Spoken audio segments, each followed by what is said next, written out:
Hey guys, it's Retro Martin here, and I haven't done one of these in a little while, which is just unboxing something, because I'm not really big into unboxing videos, but because this is something a little bit unique, although albeit there will be plenty of people who have it, I just wanted to do one, show it off and all that jazz.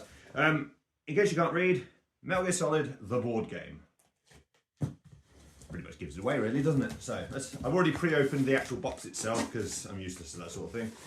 And immediately we're greeted with that, which looks very, very nice in my opinion.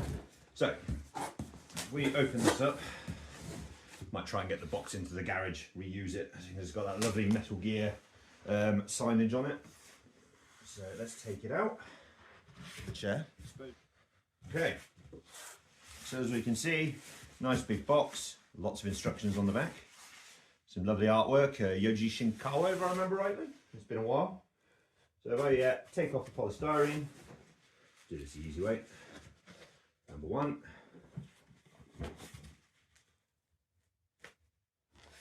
It will give. Number two. Boom. So what we have here is a game for 1 to 4 players, 14 plus. Should take roughly an hour to an hour and a half, so probably 2 or 3 hours. Again, it's just similar artwork on the rest of it. Give you a full view of the actual picture. I have no idea if that's in view or not at the moment, but you know, it's Meryl, Snake, and the Ninja. It's a very old game, but I will try and avoid spoilers. So as we can see from the back here, which you can just about see, if I move it just a little bit closer, we have basically what it is. So I'll read it out. So Foxhound members have captured the nuclear weapons disposal facility Shadow Moses. I'm not going to try and be Paul leading here. And have threatened to launch nuclear weapons should their demands not be met. Your mission: infiltrate Shadow Moses and take down the terrorist group before a nuclear war befalls the world. Ooh, exciting. Metal Gear Solid, the board game, features iconic characters from the Metal Gear franchise, probably just Metal Gear Solid, in this cooperative tabletop experience of tactical espionage action.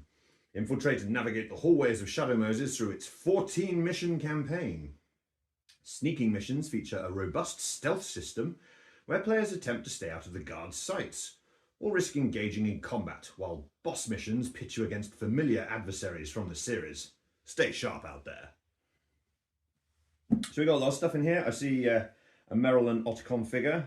There's cardboard box, some tokens, bunch of dice.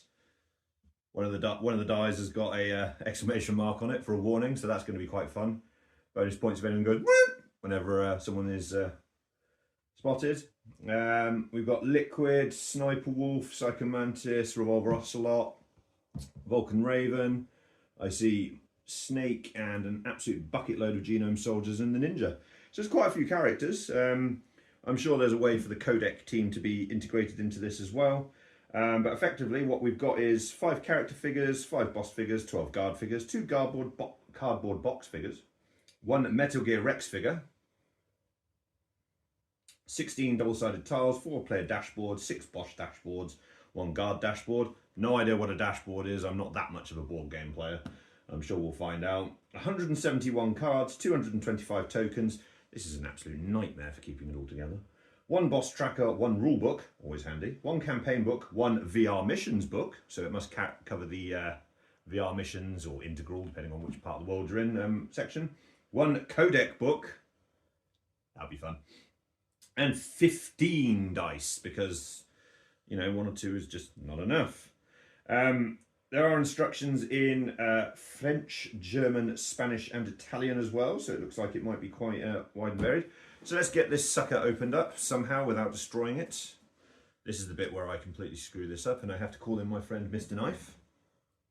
Oh, aha, there appears to be a teeny tiny tear in the plastic just there. So if I insert and pull outwards, ooh, safety first, not. Let's try that again. There we go.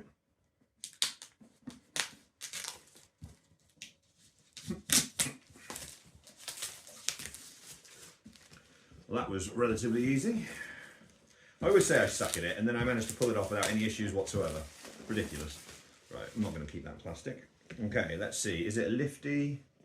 It is a lifty. So this says a game by Emerson Matsuuchi. I have no idea who that is. Obviously the creator of the game. Oh, it does say Integral Edition in the bottom corner. I wonder if that's because I was a backer or something like that. So, I mean, I'm a big sucker for Metal Gear, so it wasn't going to not happen. So let's just pull this up a little bit more, because I can feel everything moving. This is the first puzzle of the game, getting the box lid off. It is coming. It is coming.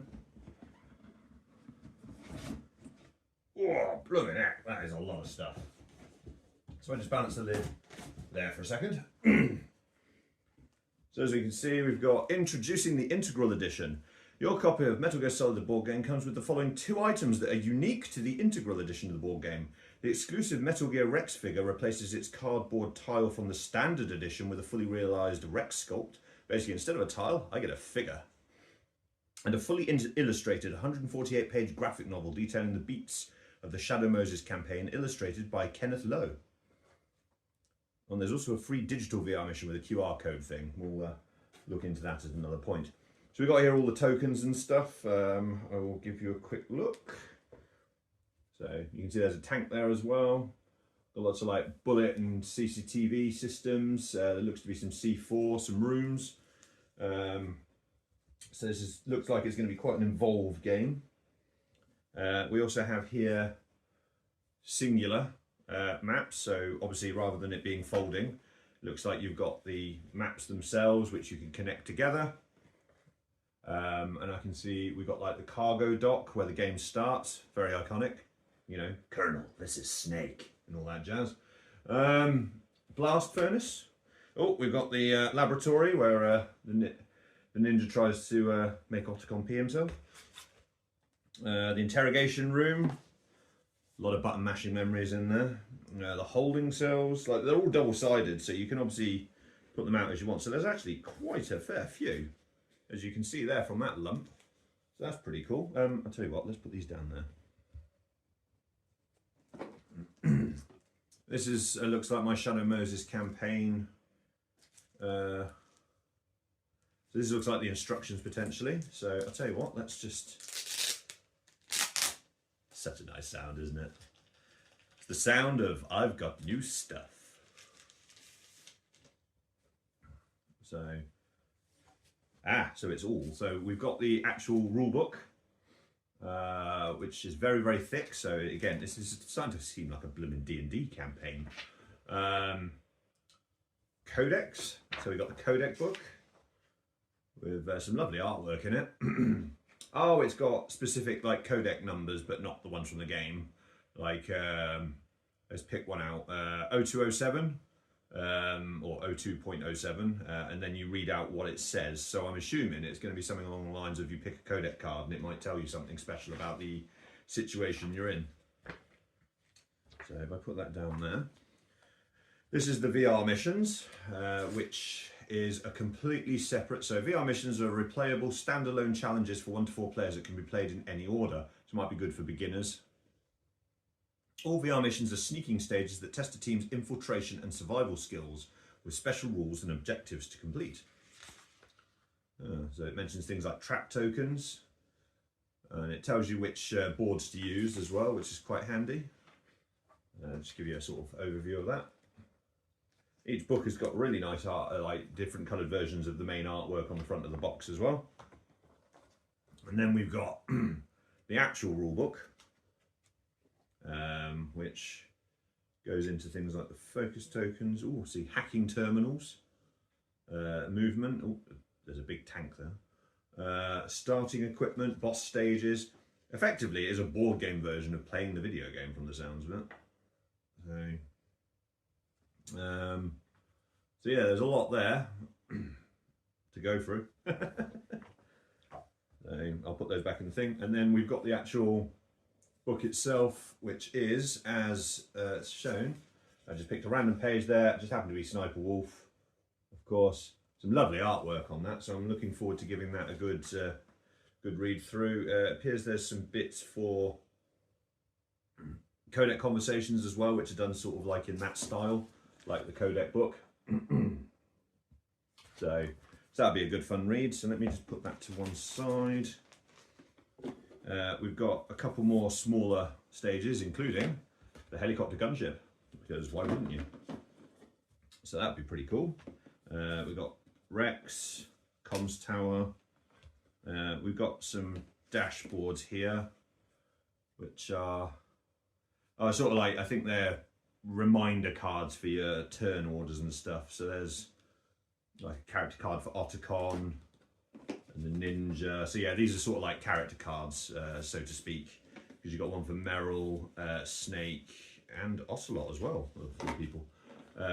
Oh, and the tank. So, oh, you've got all the boss ones as well. So this must be, yeah, these look like reminders on how you play each character as you go. So again, let's put those down there.